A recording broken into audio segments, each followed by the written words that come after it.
UX Podcast episode 270.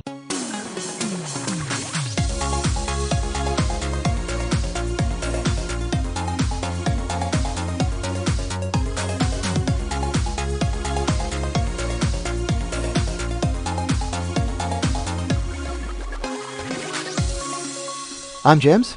And I'm Pat.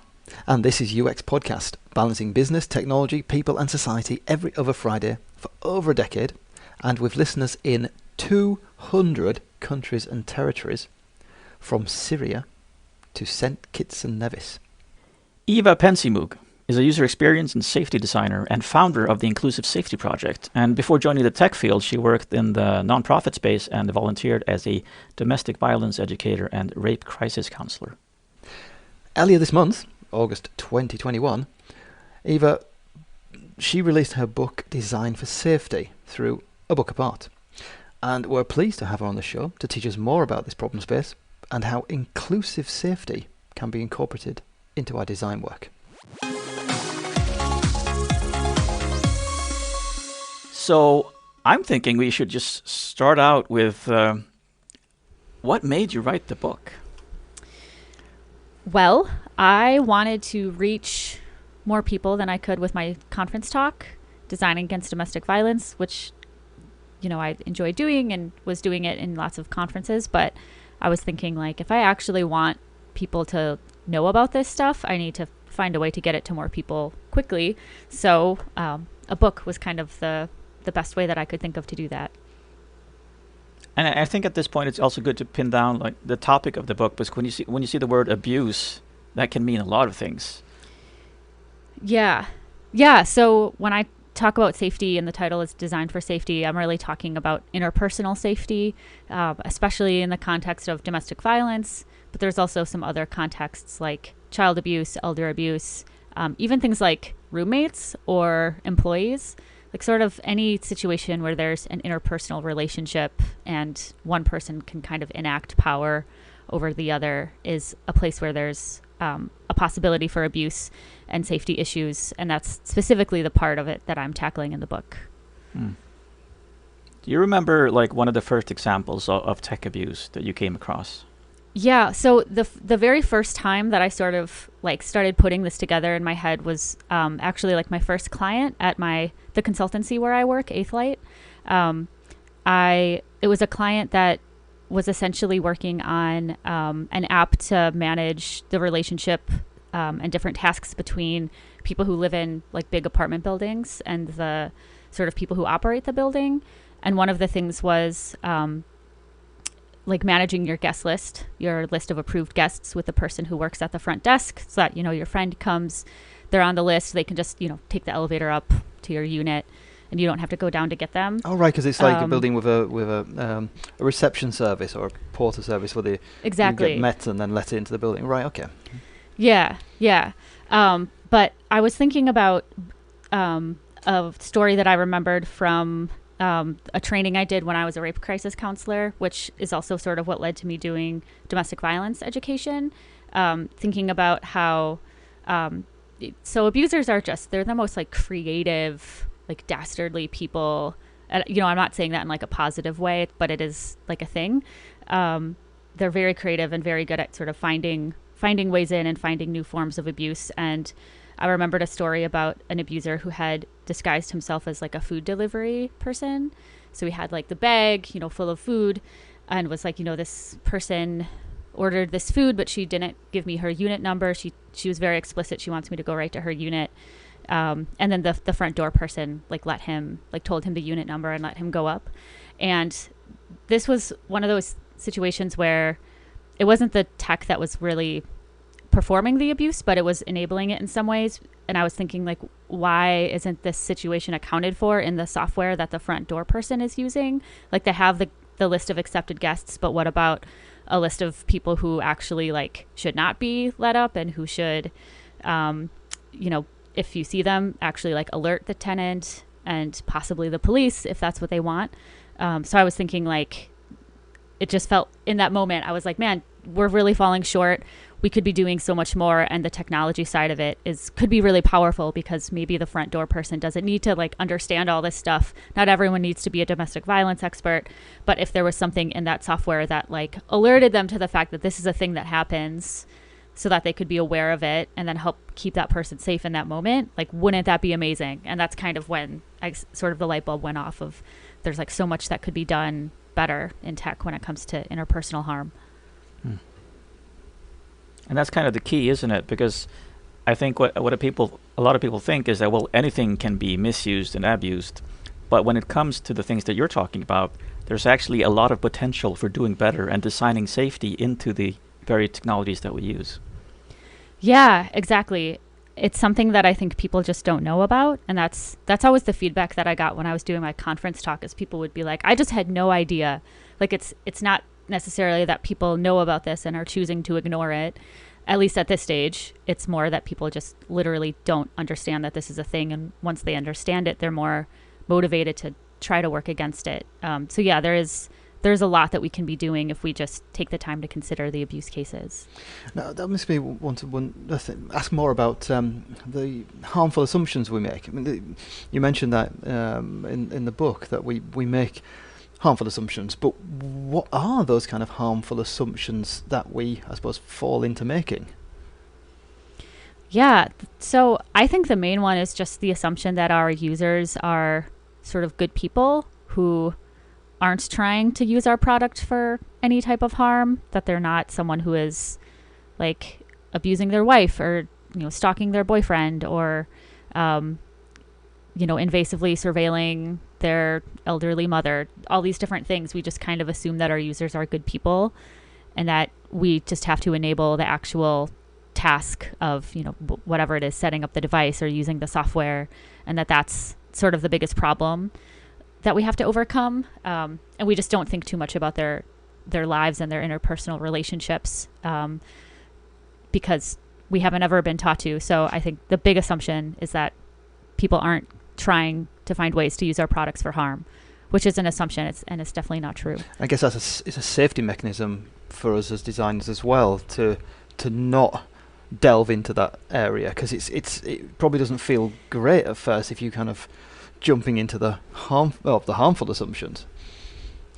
Yes, yeah, exactly, James. That is really spot on. Like especially the domestic violence side. Like it's really hard. It's really hard to think about and to talk about and to learn about. So it makes sense that people don't want to, go to work to their design job and be like thinking about this stuff, because it is really dark and really tough. Especially, statistically, it's very likely that a good chunk of our users are going through this, but that also means it's statistically likely that, like we have gone through it or someone on our team has gone through it. So it's also, that's another sort of barrier is, if you have personal experience with this, like you might understand it better, but that also might actually just make it harder to talk about, because now you're kind of going through this, you're bringing up this really intense trauma in your workplace, and that's always hard. So there's a lot of reasons why I think we kind of just don't talk about this in the workplace, but ultimately that ends up just enabling the abusers and letting them do what they want.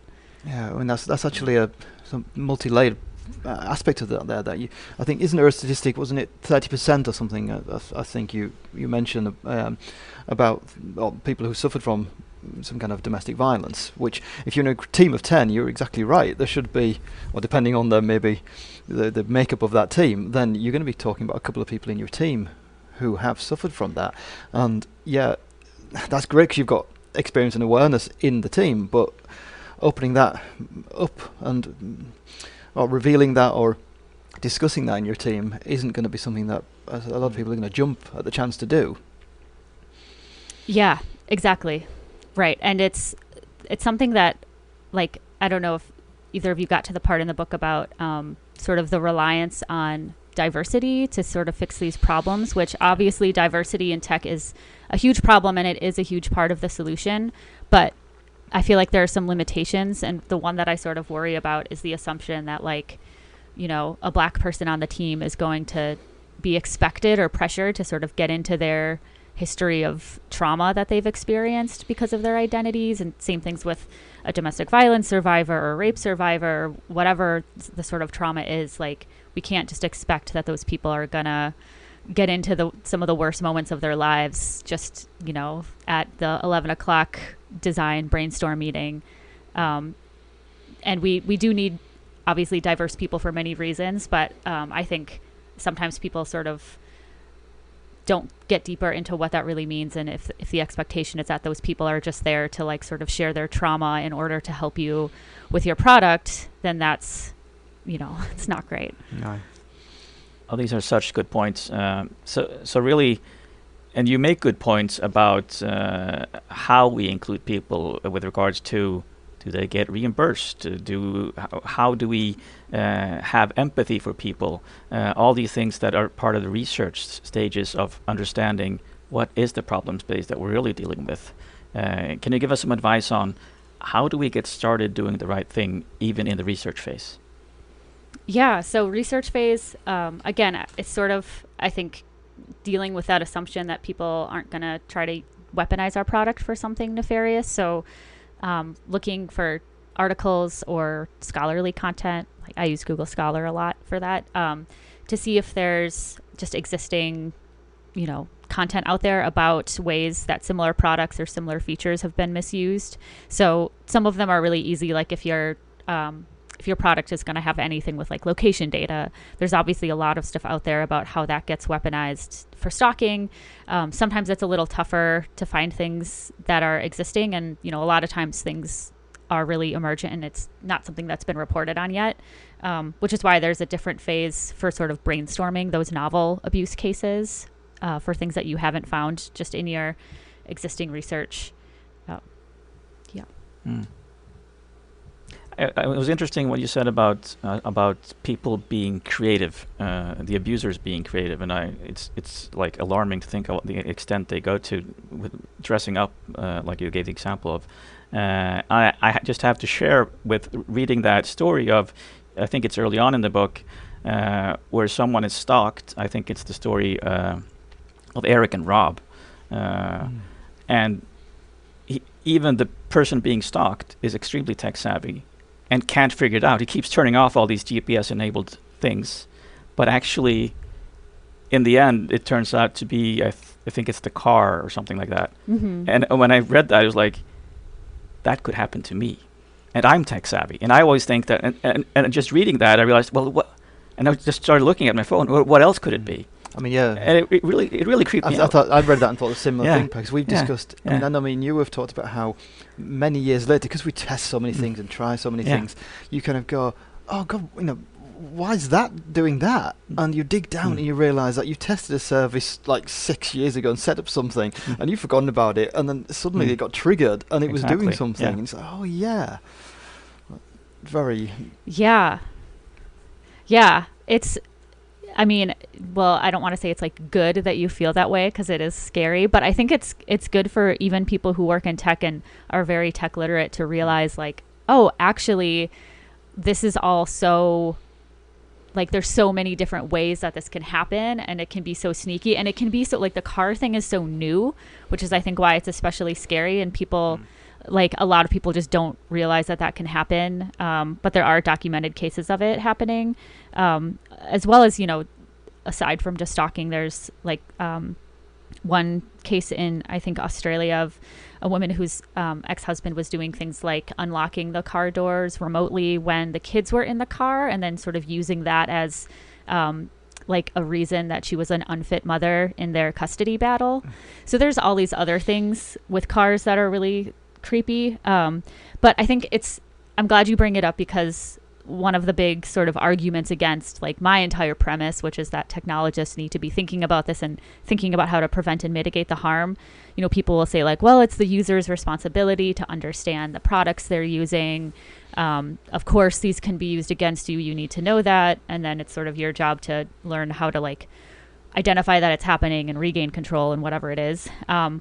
Which I'm always like, that assumes so much tech literacy that most people just don't have. But I think at this point, it's the case that even people who are very tech literate can still like fall victim to these things, it doesn't really matter, because no one can like take the time to like actually understand every single thing of every single piece of tech that they're using, especially when some of the stuff isn't going to be documented for a few years by either academics or journalists who are reporting on it. So yeah, I think it's good to hear that, and like hopefully that helps some of those people who think that we should just be educating users more realize that actually it can happen to anyone, even the most tech savvy people. Therefore, we need to just be preventing it at the source. I think this, for me, this ties in as well with consent.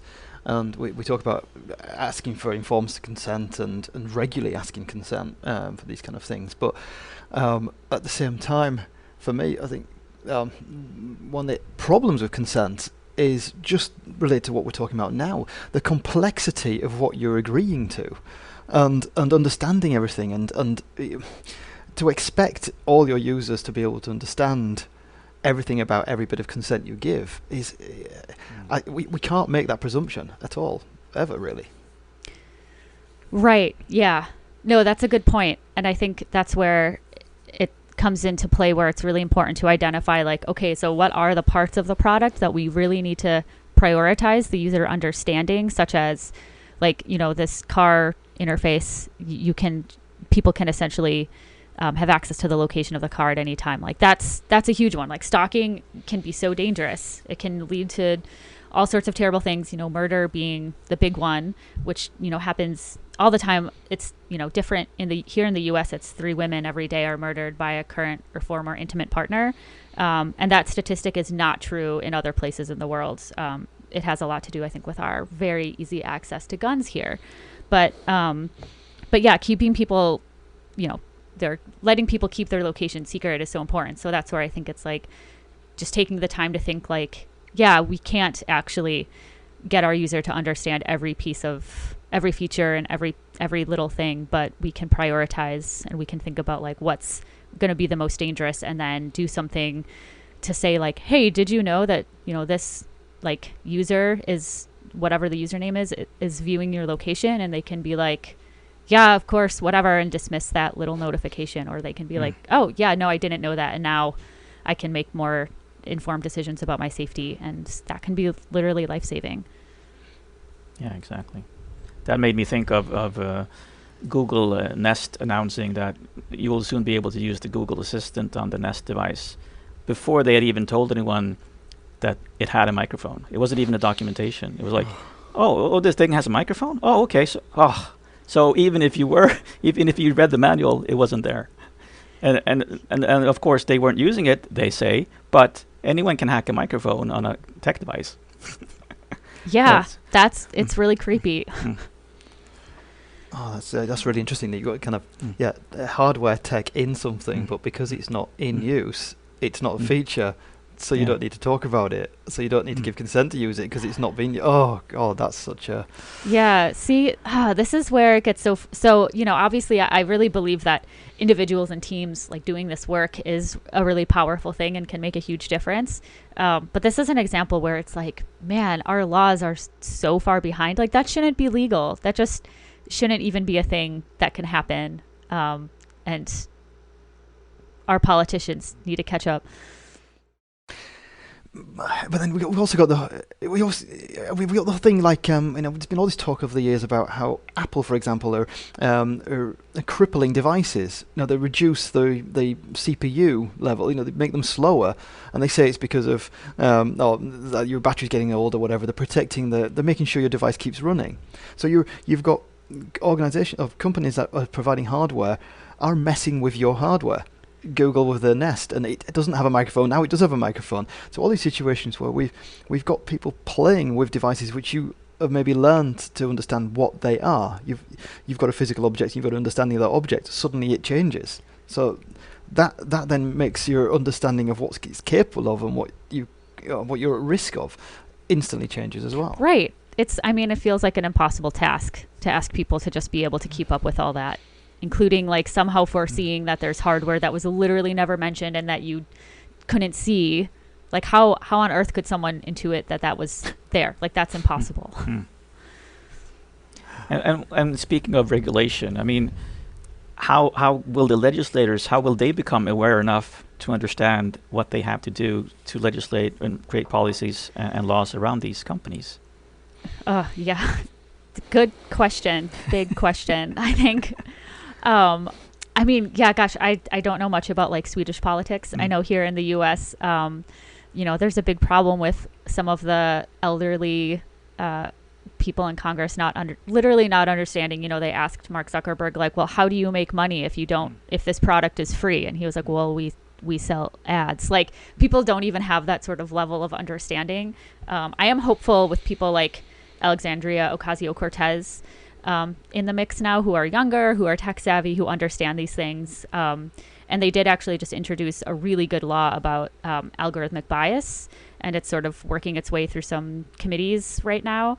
And it's actually like a really good law that activists are really happy with. So I think there is hope, but I feel like, to actually answer your question, the thing that has to come first is like public opinion has to turn against these companies, and that is happening, and it's very hopeful. I think that's, I think usually it's like activists working on things, academics working on things, people who work in the space, so like in the actual industry, starting to understand the harms, and then that sort of going out into the wider world, and the sort of average people starting to say like, oh yeah, actually I don't like this is harmful, and then that's when politicians start to take notice. So I think that is starting to happen in tech, which is very, very nice to see.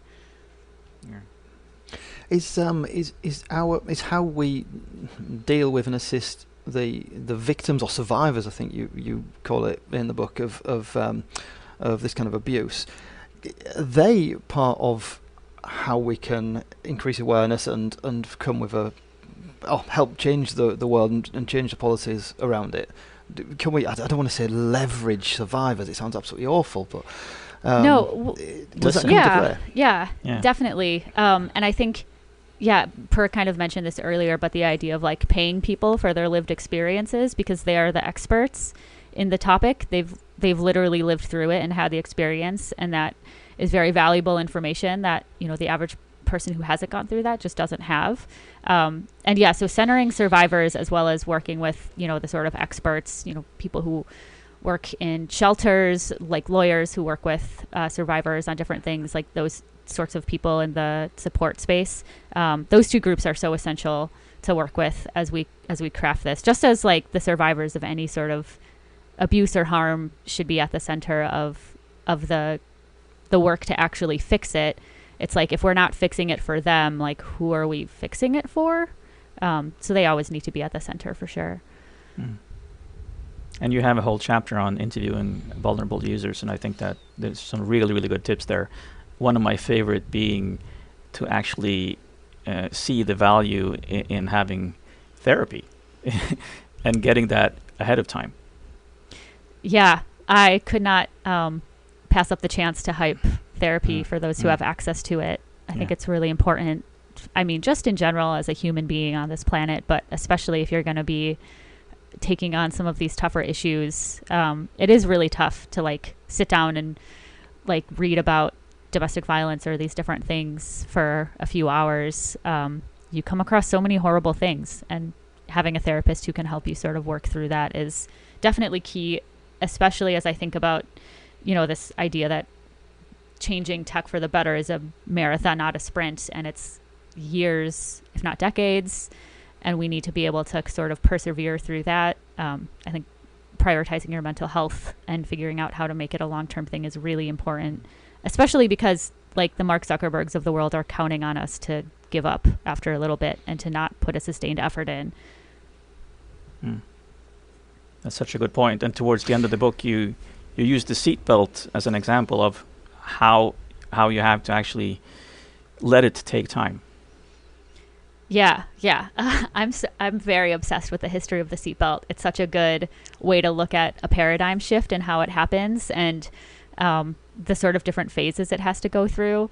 And with the seatbelt, it was like 32 years between seatbelts being introduced and like meaningful laws and actual changes around the creation of a branch of our government that actually manages like things like car safety and road safety.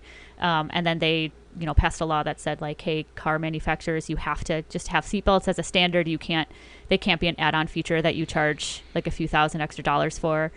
You can't put your profits over user safety, which is really cool. But that was 32 years. And I think, that started in the 50s and 60s. So I think we're able to move a little faster now, and people are able to get educated on like information and, understand the sort of harms of the internet and of tech much more quickly than they were able to understand the harms of what car manufacturers are doing. But it's essentially the same thing. Like all of the same things that were happening with the car makers in the 60s are happening with tech right now. And it did change. And now they're really regulated. You can't have a car without a seatbelt. And you're not allowed to drive them without wearing the belt. At yes. least and I know when I was a child, it wasn't a legal requirement to put a belt on. So I still have memories of sitting in the middle between the two front seats so I could kind of like see better and talk to my parents and everything, which, it's crazy when I think about that, how that was growing up, being in such a dangerous position in the car. But I remember when they changed the law, we all had to be belted up. Yeah. But you're right, it takes so much time. I mean, the mechanisms and processes we have in place in many countries are still not designed and equipped for the kind of technology and the pace of technological change that we're living with. Yeah, right, exactly. And this is kind of what I was saying earlier, is that like laws are always like the cap. Like they're always the last thing. We have to work really hard. We have to fight really hard. Like politicians don't just give us like the safe, right things without them having like a ton of pressure put on them. And maybe that's changing with like the Alexandria Ocasio-Cortezes of the world coming into power. Things like that are very hopeful, but for the most part, most politicians, it's like until all of their constituents are like demanding something, they're not just going to look at tech and be like, oh, this is causing a lot of harm, we should probably regulate it, especially when there's lobbying powers and companies can basically have the same rights as humans in the US when it comes to donating to political parties and campaigns, which is, there's so many different problems to tackle. But the seatbelt thing is very instructive, and I'm very obsessed with that story. And it's a Swedish invention. I just had to get that in. It is, yeah. I was going to bring that up. I was waiting. Because I knew he always mentions it's Swedish. When we talk about safety belts, it always comes up. I was sat here thinking, he hasn't mentioned it yet. When's it coming? Yes, we have the Swedes to thank for that. I have one. You go ahead, James. I'd say I was going to have a final question as well, but maybe we can have both our final questions if we're quick enough.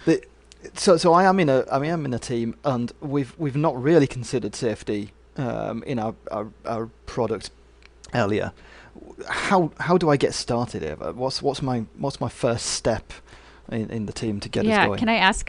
Do you have a leadership position on the team? Are you in charge? In this fictional team we're thinking of? No, I'm not. I'm a member of the team. Well, I wanted to ask because I think I'm trying to be very intentional that it's like the leaders in tech who are ultimately sort of responsible for this. And I'm trying not to say Facebook. I'm trying to say like the people who run Facebook, because those are the people who are accountable ultimately. And I think any sort of like team director, team leader should be leading out on this again, instead of waiting for your team to come to you and like make the case. But recognizing that most of us are not in that position of power, I think getting started, my advice is to like first sort of get an ally on the team. So to start sort of building that power a little bit behind the scenes. Maybe that sounds like creepy or unnecessary, but I think it's really hard to go it alone, and having at least one other person who's like, yeah, this is really important, and then sort of having a plan for when you bring it up that they'll immediately back you and be like, yes, I agree with James, that is extremely important. And that's going to be very powerful, because being isolated can be really, really tough. So starting with that, and then just I have the process in the book, sort of 5 steps that people can use, sort of overlay on their design process, and just like taking a look at that and being like, yeah, let's do some research. Let's set aside 2 hours for a brainstorm. Like there are very specific, discrete activities you can do. So just finding the time for that and making the case with your leader, your stakeholder, whoever it is who approves that this is something we really need to do, and that it's not going to be like that much time and money. It's ultimately pretty quick to do this work. That's really good advice. I actually just wanted to end on you've been doing this for a while now. What signs of hope are you seeing for positive change? Yeah, I'm seeing a lot of signs of hope, actually. The law that I mentioned earlier about biased algorithms that is in Congress right now is just so exciting to see, because it does mark that public opinion is shifting. And that's the other thing that gives me a lot of hope, is that I think nearly everyone in tech sees at least some forms of harm, even if it's not the one that I'm focused on. They understand, the issues with misinformation or, online harassment, like whatever it is. People are starting to realize, we've gone through this shift of like, Facebook is the best and Twitter is amazing, and like, what an amazing thing the internet is, to like, wow, there's so many problems, this is doing so much harm. And seeing the sort of average person who doesn't work in tech start to be like, oh wow, this is all really messed up and we need to do something about it, is something that gives me a lot of hope. Yeah. The awareness is key. And I think the answer to my previous question on how to get the legislators to take notice and understand is that you put your book in their hands, obviously. Yeah, that would also be good. Thank you so much, Eva. This has been really exciting. Yeah, thanks. This was a really fun conversation. Thanks for having me. So when talking about default passwords, which is also something that Eva has an example of in her book, especially I think when it comes to Ring cameras and people hacking into Ring cameras because they didn't change the default password that came with the device. Ring cameras. This is the doorbell with a camera. Right. Yeah? This is really prevalent, I think, in the US. It seems a lot of people are talking about it on Twitter, that people have these door cameras that are motion sensitive, so that either when people ring the bell or actually when just people pass by outside, it actually films them. And this is a huge problem in itself, in that people actually save those things. They upload them into the internet, and they have Ring watch parties. Yeah, you get funny clips. People coming to the door and things happening. Yeah, okay. So whatever we talk about, there's something. Yeah, that is actually, to Eva's point, everything is being abused. But the point here was that people were also using default passwords to hack into other people's devices, downloading their movie material. And there was a law passed in California, I think it's 2 years ago now, that actually prevents companies from doing this, or prohibits them from doing this, and especially when it comes to Wi-Fi routers. But I think it actually propagated to other devices as well, because previously people could just go into people's Wi-Fi networks because they just kept the default password. Just admin, that's what it's going to be. Right. Yeah. If it's same everywhere, or you can just do a search online and find the default password for device. Yeah. The interesting thing about that law being passed in California, of course, is that why would they make one device somewhere that has a default password and one device for California? Because they just changed all devices to not have a default password. So, and that, of course, even more propagates throughout the world, as there are so many things that actually come out of California. So just by that law being passed in one local place, it actually affected most of the world. Yeah, and I think now I think there might be different laws, but before it used to be the case that a lot of social media and so on, they were limited to be used by 13-year-olds, had to be older than 13. And that wasn't because of any law in a European country, it was because of a law in California that said you had to be 13 to use these services, and they just didn't really bother adjusting or internationalizing these services for every single place in the world, every jurisdiction in the world. So it became kind of like urban myth that you have to be 13 to use a service. Yeah, you do, but but it has nothing to do with the local laws. No, it's not country. The law. Exactly. It's maybe terms and conditions of the service based on a Californian law, but it all gets very grey.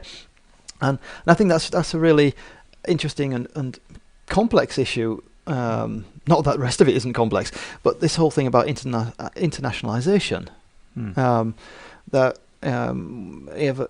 Eva, she mentioned a few American examples and laws and so on, and there all these laws and situations. Well, what your context is in one country and what is a privacy nightmare in one place is a cultural norm somewhere else.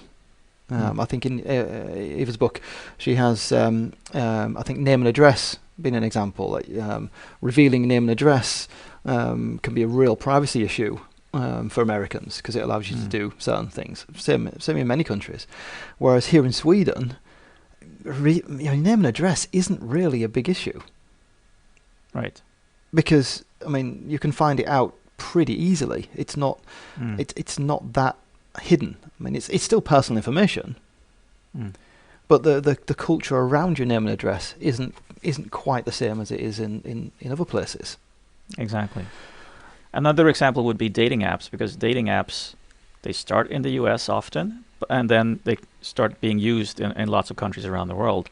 And I know that in certain cases that these dating apps have been used by authorities to track down people who are homosexual, because being homosexual is outlawed in 70 countries around the world.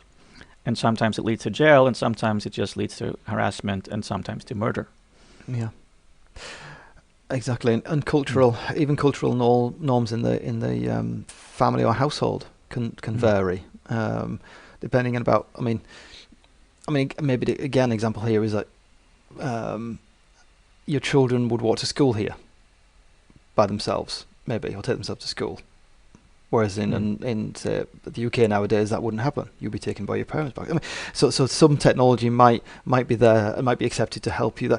So you what might seem as like an alarming thing, that you can track something or do something or respond to something, it might well be in a certain country, but it might not be exactly the same situation somewhere else. So this is me not judging things as good and bad based on country. I mean, it's not okay that maybe domestic violence happens in a certain country because that's just how the culture is. That's not what I'm saying. It's more that I'm kind of trying to lift the international aspect, that I think you have to acknowledge how. Yeah, you talking about assumptions that we were talking about early on in the interview with Eva. It was the assumptions that we have. We always assume that the ones we are designing for, we know them and we know how they are and we know what families look like, but we really don't, because we don't know where and how it's going to be used. I think that's probably what I'm getting at, Per. This whole thing about how we take that step to get going with all this, and maybe a relatively easy exercise is to say, okay, what if our product is using country X? To make you start thinking beyond your culture, beyond your country, because we've seen time and time again how the Americanization of the internet that we're using has caused many problems, and in countries that are less American, or whatever that phrase means, you can potentially cause, like your example now with homosexuality. In some countries, you can weaponize these products easier. Governments can, people can, in different ways. So if you start thinking about beyond your culture, that maybe is a healthy starting point, or a potential starting point. Definitely, yeah. We have a recommended listening episode that you've put into our show notes, James. It's Oblivious Design, episode 166. Yeah, this is our chat from about 4 years ago, which I started off the episode by interviewing you, because you'd launched so what do you call it? A web service? People call it app, even though it's just a website. Right. Really, okay. Yeah. But an app called Dick Pic Locator. Yeah. Which is exactly what it sounds like. But that was an ethical exercise on your part, an ethical awareness initiative. It really was, exactly. I mean, those tools are a dime a dozen, really, on the internet. My contribution, as you said, really was the name, so people understood what it could be used for. And so we had a discussion around what we coined as named as oblivious design. How there's so many unintentional uses of things that we create, and I think that conversation and that episode fits in really nicely with the topic of Eva's book. Given that we, presuming that your product can do harm, is a similar idea to all the different uses that may come in the future that you were oblivious to because of the narrow set of scenarios you start off with. Exactly. So you have been assimilating quite a number of volunteers, James. They have been a fantastic help. They have. And we have several teams now. What are they? Yes, we have one team that helps us with checking through the transcripts. We have another team that help us with publishing those completed transcripts. And now we have a third team which are listening to the episodes in advance, going through and picking out all the references they can find and finding useful links according to what we've said. And that team I really love to grow, because it does help us. The time we get from listeners is worth so much money to us, effectively.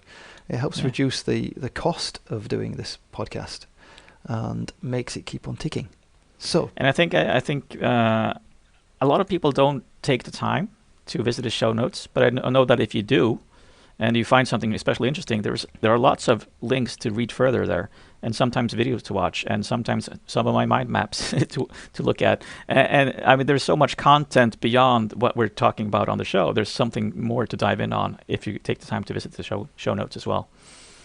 These shows are always a starting point for discussions, inspiration, learning, and we'd love your help to keep doing it. So email us or get in touch with us. Doesn't matter how you do it, although we recommend you don't use smoke signals. We found they're difficult to get across from Australia. Hey@uxpodcast.com, H-E-Y or H-E-J? H-A-Y, I should say. No, hold on. Which one do we use, Per? I've made a mess of that. Both of them. We use both. H-E-J and H-E-Y. Yeah. Swedish or English spelling, as we say. Okay. Remember to keep moving. See you on the other side.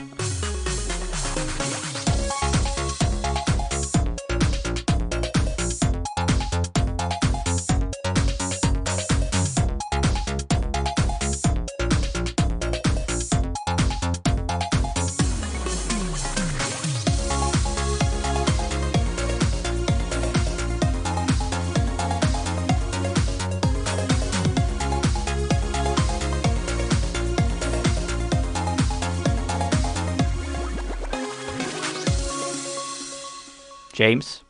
Per? I don't trust stairs. You don't trust stairs? Yeah, they're always up to something. Oh. Apart from my stairs to my cellar.